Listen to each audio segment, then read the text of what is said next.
सोलापूर महापालिकेच्या निवडणूक अधिकाऱ्यांनी दरवाजा बंद केल्यामुळे गोंधळ निर्माण झालाय। उमेदवारी अर्ज दाखल करून घेण्यापूर्वी दरवाजा बंद केल्याने उमेदवाराकडून घोषणाबाजी करण्यात आली आहे। सकाळपासून अनेक उमेदवार अर्ज दाखल करण्यासाठी निवडणूक कार्यालयामध्ये उभे आहेत, मात्र अर्ज स्वीकारण्याची वेळ संपल्याने अधिकाऱ्यांनी दरवाजा बंद करून घेतलेला आहे।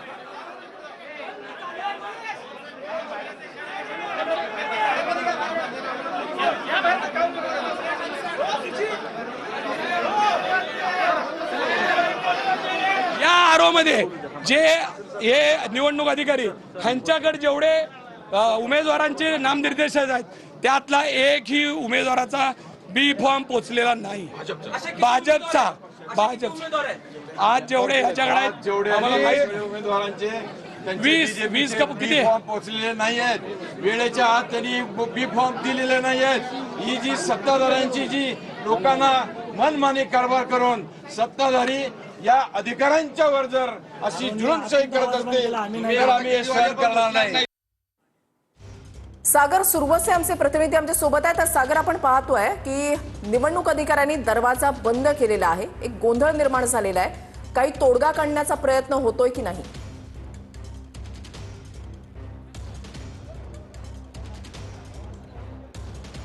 वृषाली, आपण पाहिलं की खरं तर काही वेळापूर्वीच या ठिकाणी विरोधकांकडून म्हणजे भाजप विरोधी पक्षांनी जे आहेत या ठिकाणी ठिय्या दिलेला आपल्याला पाहायला मिळतं। आपण पाहतोय शिवसेना शिंदे गट असेल, काँग्रेस असेल, त्याचबरोबर उभा गटाचे जे नेते आहेत ते या ठिकाणी ठिय्या देऊन या निवडणूक निर्णय अधिकाऱ्यांच्या कार्यालयासमोर बसलेले आहेत आणि एबी फॉर्मचं वाटप जे आहे ते होऊ देणार नाही, कारण वेळ संपल्यानंतर भाजपचे आमदार सचिन कल्याण शेट्टी या ठिकाणी आल्याचा दावा जो आहे तो त्यांचा आहे आणि या ठिकाणी गोंधळ जो आहे तो विरोधी पक्षातल्या नेत्यांनी सुरू केलेला आहे। आपण पाहतो या ठिकाणी सचिन दादा काय नक्की प्रकार आहे, तुमच्यावर आक्षेप केलेला आहे?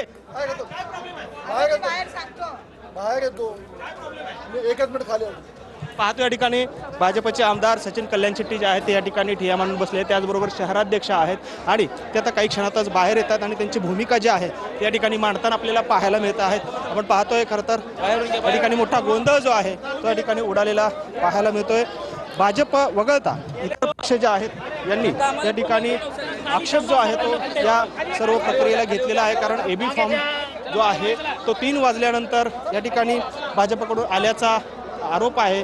तो या ठिकाणी शिवसेना शिंदे गट असेल, काँग्रेस असेल, त्याचबरोबरीनं राष्ट्रवादीच्या पदाधिकाऱ्यांनी केलेला आहे आणि आपण पाहतो या ठिकाणी आता भाजपचे आमदार सचिन कल्याण शेट्टी जे आहेत ते या ठिकाणी आलेले आहेत।